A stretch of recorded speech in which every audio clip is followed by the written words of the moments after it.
Hello aspirants, welcome back to my channel. तो हमने पिछली वीडियो में आरबीआई स्टार्ट किया था, रिज़र्व बैंक ऑफ इंडिया, जिसमें हमने इसकी इंट्रोडक्शन पार्ट सारा कंप्लीट कर लिया था। आज जो हम करेंगे वो करेंगे आरबीआई के फंक्शंस। अगर आपने मेरी ना प्रीवियस वीडियो नहीं देखी है तो उसके प्लीज़ आप लास्ट के 10 मिनट्स देख लेना, जिसमें मैंने आरबीआई स्टार्ट करवाया था, ठीक है। तो जिससे कि आपको ये वाला टॉपिक आगे ज़्यादा बेटर समझ आएगा और लिंक होगा। तो हम स्टार्ट करते हैं फंक्शंस ऑफ आरबीआई। आरबीआई का काम क्या है? तो सबसे पहला आरबीआई का काम है मुद्रा जारी करना। आरबीआई 1 रुपये से बड़े सभी नोट जारी करता है, मतलब वो 1 रुपये का नोट नहीं जारी करता। 1 रुपये को छोड़ के जितने भी सारे बड़े नोट हैं वो कौन जारी करता है? आरबीआई। और उसके ऊपर किसके सिग्नेचर होते हैं?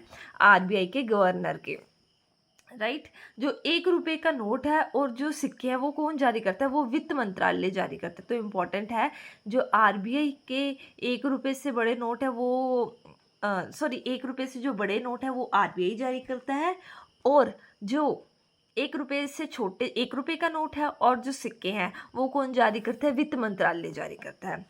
1 रुपये के जो नोट है उस पर सिग्नेचर होता है वित्त सचिव का, और जो बाकी के नोट है उस पर सिग्नेचर होते हैं आरबीआई गवर्नर के, ठीक है। आरबीआई जो है वो नोट जारी करने के लिए मिनिमम रिजर्व सिस्टम, यानी कि न्यूनतम आरक्षित प्रणाली को अपनाता है। एमआरएस भी बोलते हैं, मिनिमम रिजर्व सिस्टम। इसका प्रारंभ कब हुआ था? 1956 ईस्वी में। इसके तहत आरबीआई 200 करोड़ न्यूनतम रिजर्व रखता है। मतलब आरबीआई के पास कुछ तो एक मिनिमम अमाउंट होनी चाहिए कि एकदम से जैसे कोई भी स्थिति आ जाए और आरबीआई को पैसा देना है, तो उसके पास न्यूनतम, ये मतलब मैक्सिमम नहीं है, कम से कम उसके पास 200 करोड़ जो है वो सेव होना चाहिए। वो कैसे सेव करता है? जो 200 करोड़ में से 115 करोड़ है in the form of gold, क्योंकि गोल्ड के प्राइस तो आपको पता है, मनी वैल्यू नहीं गिरने वाली है ना। और जो 85 करोड़ है वो विदेशी मुद्रा के रूप में। कि क्या होता है कि जैसे आप ये लगा लो, कोई वर्ल्ड वार स्टार्ट होगी या फिर हमारे देश की करेंसी की जो वैल्यू है वो ज़ीरो होगी, तो क्या होता है, जो रिजर्व होते हैं इससे हेल्प होती है, जिसमें से 115 करोड़ रुपए जो है वो गोल्ड की फॉर्म में और 85 करोड़ रुपए जो है वो विदेशी मुद्रा के रूप में स्टोर करता है। तो ये हो गया फर्स्ट आरबीआई का काम, मुद्रा जारी करना, ठीक है। नेक्स्ट सेकेंड आता है बैंकर्स पॉइंट, मतलब बैंकों का बैंक बोलते हैं आरबीआई को। इसका क्या मतलब, क्या कार्य है? लाइसेंस देता है और अंतिम ऋणदाता बोला जाता है किसको? आरबीआई को, ठीक है। थर्ड है सरकार का banker, banker to the government. सरकार के बैंक के रूप में ये कार्य करते हैं। ये आरबीआई में नॉर्मल व्यक्ति जो है वो अपना खाता नहीं खुलवाता है, ये सरकार के बैंक के रूप में कार्य करते हैं। ये क्या करते हैं? सरकार को ऋण देना, आईएमएफ, डब्ल्यूई, एडीपी, इन सभी का क्या करता है? प्रतिनिधि होता है, राइट। मतलब कि ये बैंकर है किसके लिए? गवर्नमेंट के लिए। नेक्स्ट है मौद्रिक नीति अपनाना, फॉर्मुलेट मॉनेटरी पॉलिसी। अभी आपको मैंने बताया था इन्फ्लेशन क्या है ना, महंगाई, कैसे महंगाई पर नियंत्रण होता है। तो ये कौन करता है? आरबीआई जो है वो महंगाई पर नियंत्रण करता है। नेक्स्ट, साख का नियंत्रण। अब ये साख क्या है? इसको बोलते हैं क्रेडिट कंट्रोल। साख का निर्माण कौन करता है? Commercial banks. अब ये कमर्शियल बैंक्स कौन कौन से? जैसे हमारे पीएनबी हो गया, एसबीआई, एचडीएफसी, ये सारे बैंक जो हैं ये क्या हैं? Commercial banks. इन पे कौन नियंत्रण रखता है? क्रेडिट कंट्रोल कौन करता है? आरबीआई, ठीक है।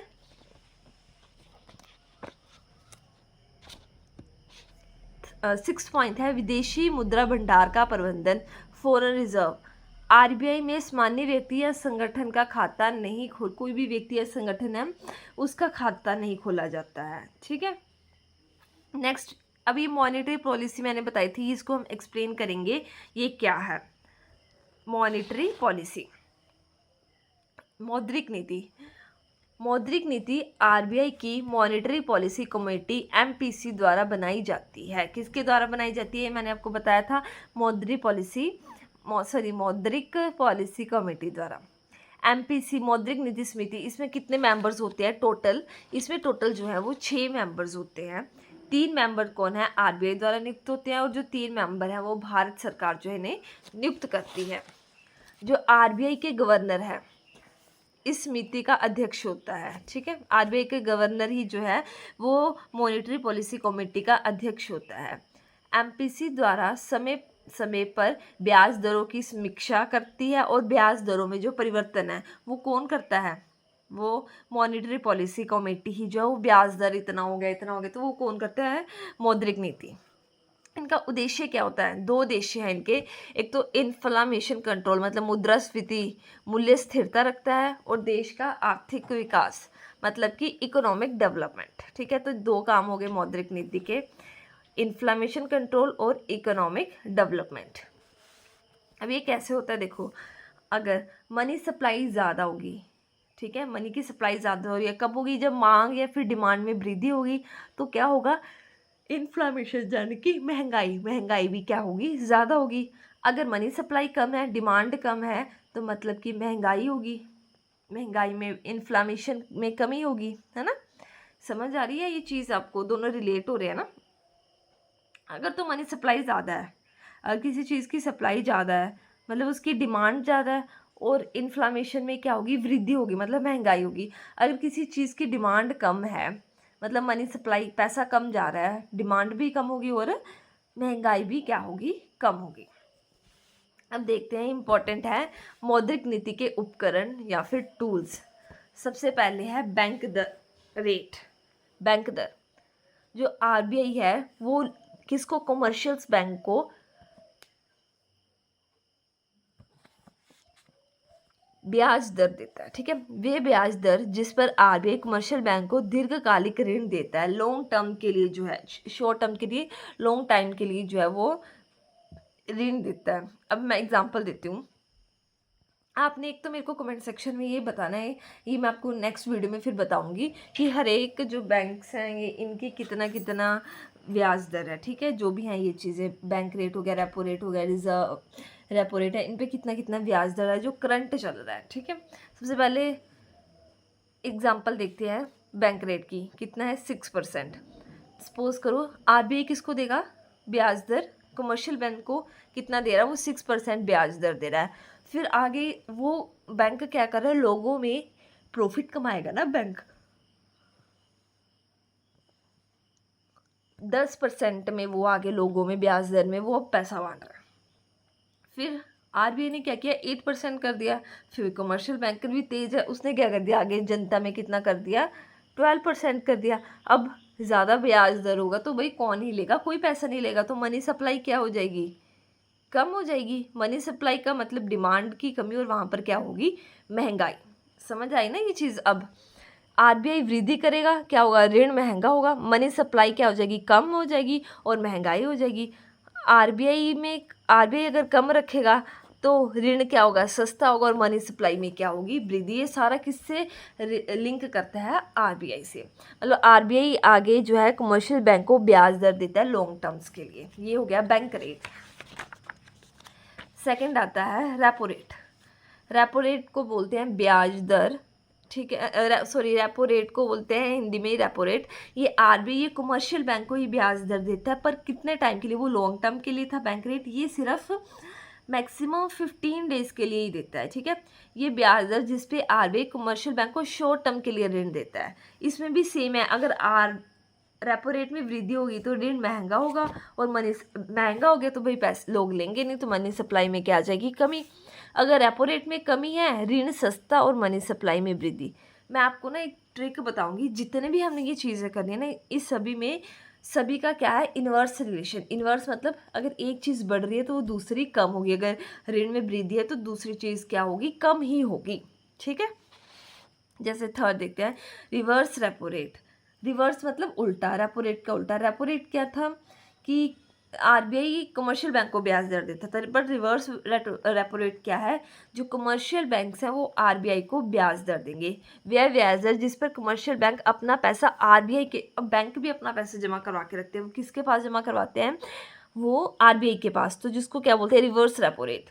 अगर रिवर्स रेपो रेट में वृद्धि होगी तो मनी सप्लाई कम हो जाएगी। अब देखो रिवर्स रेपो रेट में वृद्धि मतलब कि आरबीआई को पैसा, अगर आरबीआई को ज़्यादा पैसा जमा करवा दिए तो मनी तो कम सप्लाई करने के लिए कम रह जाएगी ना, तो मनी सप्लाई क्या होगी, कम हो जाएगी। अगर आरआर कम है, आरआरआर कम है तो फिर मनी सप्लाई मतलब उसने कम पैसा जमा करवाया है तो वो ज़्यादा सप्लाई करेगा तो मनी सप्लाई में क्या होगी, वृद्धि होगी। नेक्स्ट आता है कैश रिवर्स रेशो, नगद आरक्षित अनुपात। एनडीटीएल जो है कुल जमा करवाता है। अब देखो इसको एग्जांपल मैं पहले बताती हूँ। सपोज करो 1000 रुपये का लोन लिया बैंक द्वारा, ठीक है।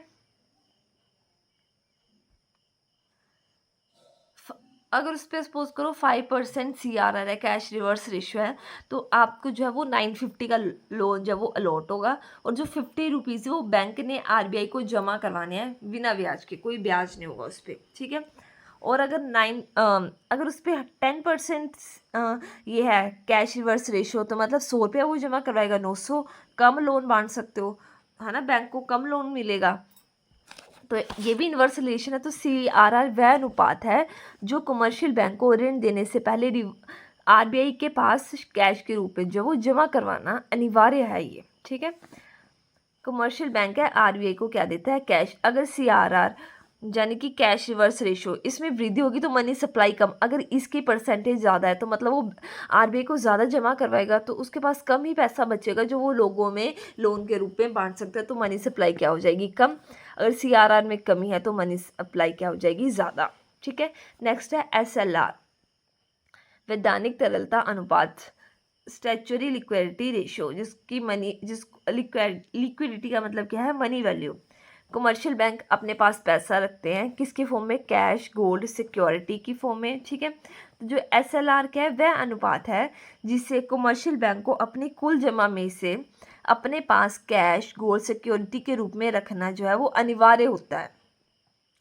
तो कमर्शियल बैंक को भी ये रखना अनिवार्य होता है। तो सपोज करो जैसे 1000 रुपये हैं, जो सेम है इसमें भी 10% रुपये वो जमा करवाता है, तो SLR ज़्यादा होगी तो मनी सप्लाई कम, SLR कम होगी तो मनी सप्लाई जो है वो ज़्यादा होगी, ठीक है। नेक्स्ट आता है MSF, मार्जिनल स्टेशनरी फैकल्टी, सीमांत स्थायी सुविधा, वह ब्याज दर जिस पे कमर्शियल बैंक आरबीआई को ओवरनाइट के लिए सबसे शॉर्ट टर्म मतलब 24 आवर्स के लिए ऋण देता है, ठीक है। और लास्ट आता है OMO, ओपन मार्केट ऑपरेशन, जिसे खुले बाजार की क्रिया कहते हैं। इसमें आरबीआई सरकार जो है प्रतिभूतियों को खरीदता है और बेचता है। प्रतिभूतियां मैंने आपको बताया था क्या हैं, डॉक्यूमेंट्स होते हैं, सिक्योरिटीज़ होती हैं, जैसे T-बिल हो गया। अगर आरबीआई देखो प्रतिभूति का विक्रय कर रहा है तो मतलब वो मनी देगा किसको, आरबीआई को, तो मनी सप्लाई क्या हो जाएगी, कम हो जाएगी। अगर प्रतिभूति को वो खरीदता है, ये मैंने आपको सिक्योरिटी वाला सेकंड या थर्ड लेक्चर में बड़े अच्छे से एक्सप्लेन किया कि कौन खरीदता है तो मनी कौन किसको देता है ना। अगर प्रतिभूति को खरीदते तो मनी सप्लाई में क्या होगी, वृद्धि होगी। इससे जो आपका बड़ा इंपॉर्टेंट टॉपिक कंप्लीट होता है। होप सबको मेरी वीडियो अच्छी लगी, अगर लगी तो प्लीज़ लाइक, कमेंट, शेयर और सब्सक्राइब करें। Thank you so much for watching.